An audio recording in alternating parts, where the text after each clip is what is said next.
Hey everybody, Jabman025 here. Today I'm taking a look at my 128th Master Grade, the Gundam Amazing Red Warrior from the series Gundam Build Fighters Try. I got this kit at my local hobby shop. They had it at a very good price, 40 bucks, and they had a 20% off sale. So I got this at a great price, an amazing price if you will. But I didn't want to just leave it at the red. I wanted to do some kind of custom with. I was thinking about what to do for some time, and then I remembered this helmet. This is a Mizzou football helmet they did years ago. It was a one-night only thing from Nike. I really liked the look, the matte black with gloss black, and I always thought it'd be fun to do a Gundam like that. So here we go.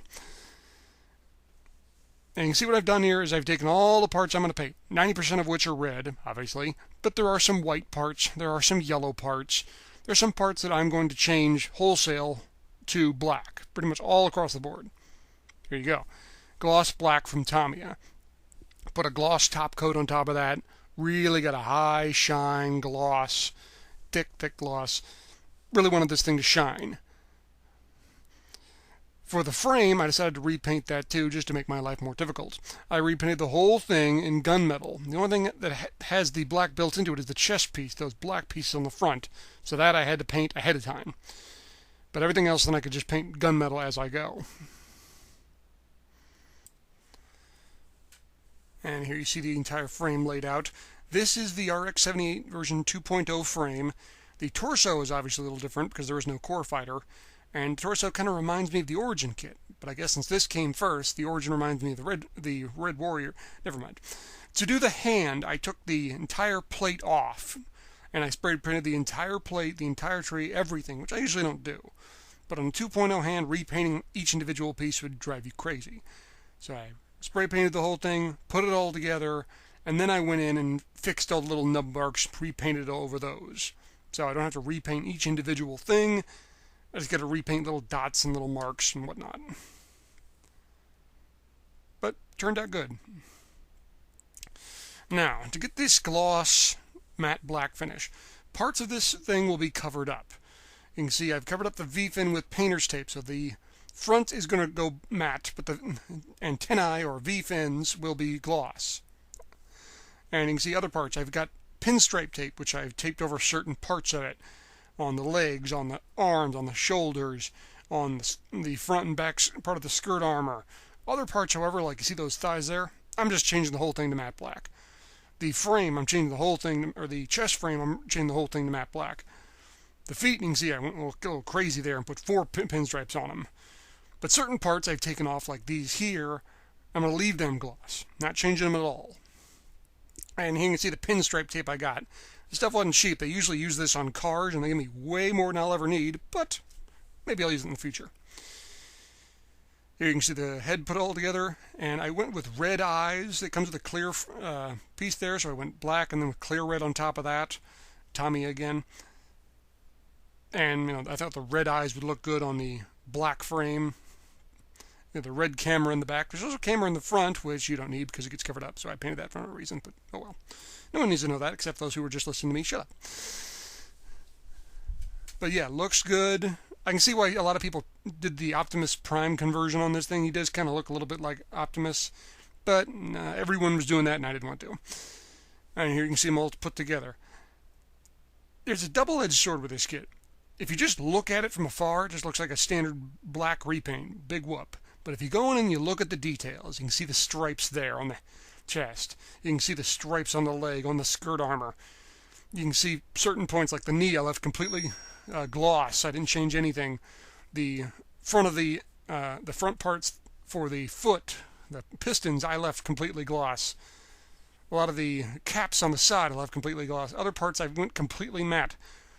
If you look at it with a fine detail, you see all sorts of neat stuff. But if you look at it at a distance, you barely even notice it. So this is going to be one of those kits I have to point out and say, hey, look at this kit. Look at all these fine details in it. Look at all this craftsmanship, like I'm doing right now. Pay attention. Ha-ha. But there are certain parts of this, when I was building it, I realized, this ain't matte enough. I'd take it off, repaint it. And you can only really see that when it's all together. Now you can't open up these parts here. On the front skirt armor, the skirt armor slides down. And on the front chest piece, there's a little lever here behind the backpack. You push it forward on either side. And once you've done that, the missiles move out. Getting them back in is a real pain, and you have to close those clamps with like a pair of tweezers. I did it once. I'm never going to do it again. It's a pain. Besides, I kind of like that red in there, like popping out. I did repaint that, obviously, too. Gunmetal and blood red. Accessories, you got the swords, the gloss black handles. I repainted the blades in a silver leaf. Tommy again. They give you this handle to connect the two. They give this tiny beam rifle or beam handgun, or I don't know what you call it. And it's got that little plug on the side. On the backpack, you add on these arms, which obviously have repainted gunmetal, and you can attach them onto that. So it can kind of hold all its gear. And I mean all of it. And I'll show you what I mean in a minute. And it's got a little handle. There's 2.0 hands. The little lever comes out and connects in. You can take the swords, small or big, and plug them into the front of that gun. Kind of gives a Final Fantasy look there going. They give you this Gatling gun. They also give you parts to make a long beam rifle. You can either do the long beam rifle or you can do the Gatling gun. You can't do both. It's a bit of a pain because if they added a few extra parts, you could do both. But, oh well. I went the Gatling gun. I liked it more. But like I said, you can't do the long rifle and the Gatling gun. You do one or the other. They do give you this medium-sized beam rifle. Yes, I repainted that top red. Yes, it looks like crap. I had to repaint that. I'll show you here in a bit. I just tried something different with the red, and yeah, that paint looks utterly hideous. But don't worry, I fix it. And you can see those plugs there, again, on the side. You got a bazooka. It's a little smaller than your standard bazooka, but also a little bit wider, too. I kind of like it. Like I said, you can attach those onto the backpack and then swivel them around so it's kind of going underneath the arms. So you can have a Gatling gun, a bazooka, ready to go underneath each arm. Or you can put the beam rifle there, or the Gatling gun, or the mini beam rifle. You can attach them into the side skirts. You can do all sorts of stuff. They also give you attachments so you can stack weapons. You have the Gatling gun next to the rifle, next to the mini rifle. So stack, stack, stack, and piece on top of piece on top of piece. So he can carry everything. And like I said, there's connections on the side skirts as well. Final thoughts on this kit. I'm giving this kit a thumbs up. This is the RX-78-2 version 2.0 frame, slightly modified, but that still gives you lots of posability, lots of detail, all sorts of neat looks to it. It's got lots of nice accessories. It's got a couple of goofy ones. It's got a mini shield, which I didn't use. I thought was stupid. It got some beam effect parts that come out of the wrist, which also looks stupid, in my opinion. So I didn't even use them on this kit. But it still gives you a Gatling gun. Still gives you a beam rifle, a mini beam rifle, a bazooka, two swords, tons of different ways to attach them.